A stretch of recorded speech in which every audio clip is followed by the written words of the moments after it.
Assalamualaikum warahmatullahi wabarakatuh. Perkenalkan saya Hannati SPD MPD BCKS dari SMP 50 Makassar, Provinsi Sulawesi Selatan. Kali ini saya akan menganalisis kasus tentang kehilangan dompet di perpustakaan. Kejadiannya, Rara bertugas sebagai piket di perpustakaan menemukan dompet yang berisi uang. Kemudian Rara mengambil uang itu dengan alasan bahwa itu adalah rezeki nomplok bagi Rara. Di dalam perpustakaan ada juga Tari, temannya Rara, melihat betul bahwa Rara mengambil dompet itu. Tidak lama kemudian Ibu Sri menginformasikan atau mengumumkan bahwa ada siswa kehilangan dompet di perpustakaan, yaitu adalah si Nina.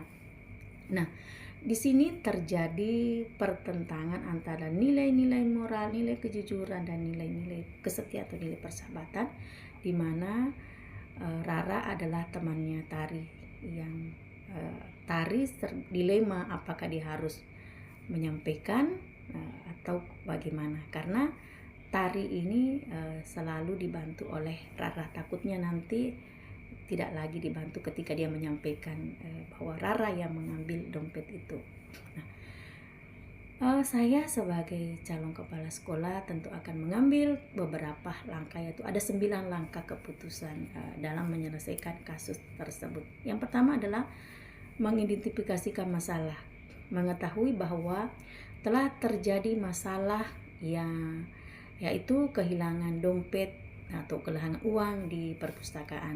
Kemudian langkah kedua, mengumpulkan informasi, meminta keterangan dari pemilik uang, petugas perpustakaan, dan saksi-saksi, serta kalau perlu memeriksa CCTV agar tidak boleh menyimpulkan hanya berdasarkan dari laporan satu siswa. Kemudian langkah selanjutnya adalah menentukan pihak-pihak yang terlibat. Misalnya ada saya panggil Tari, ada Ibu Sri, ada Nina, dan ada Rara sendiri, tanpa menuduh siapa yang bersalah. Jadi mengklarifikasi siswa. Kemudian langkah selanjutnya menyusun tindakan yang akan diambil. Misalnya memeriksa lebih mendalam lagi, meminta keterangan saksi-saksi tersebut satu persatu. Langkah kelima adalah mempertimbangkan konsekuensi atau akibat, menilai dampak dari setiap pilihan. Contohnya salah menuduh orang, kehilangan barang bukti, karena kita tidak boleh menuduh orang sembarangan.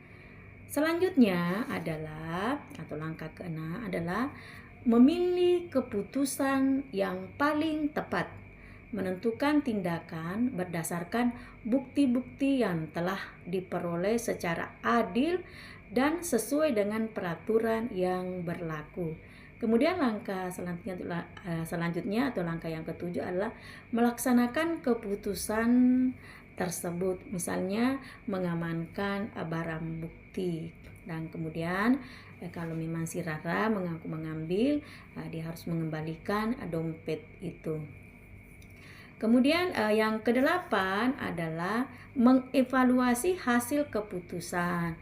Seperti tadi, bahwa kalau memang Rara yang mengambil dompet itu, maka Rara harus mengembalikan uang itu.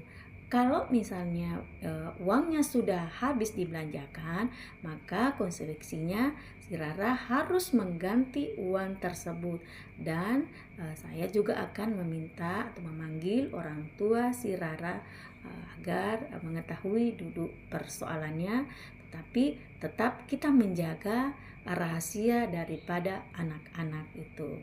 Kemudian langkah selanjutnya yang terakhir adalah melakukan pencegahan, misalnya mengingatkan anak-anak untuk selalu berhati-hati menjaga barang-barang berharganya. Kemudian juga memperbaiki sistem keamanan perpustakaan. Saya kira itulah langkah-langkah 9 langkah yang akan saya ambil dalam menyelesaikan persoalan kehilangan uang.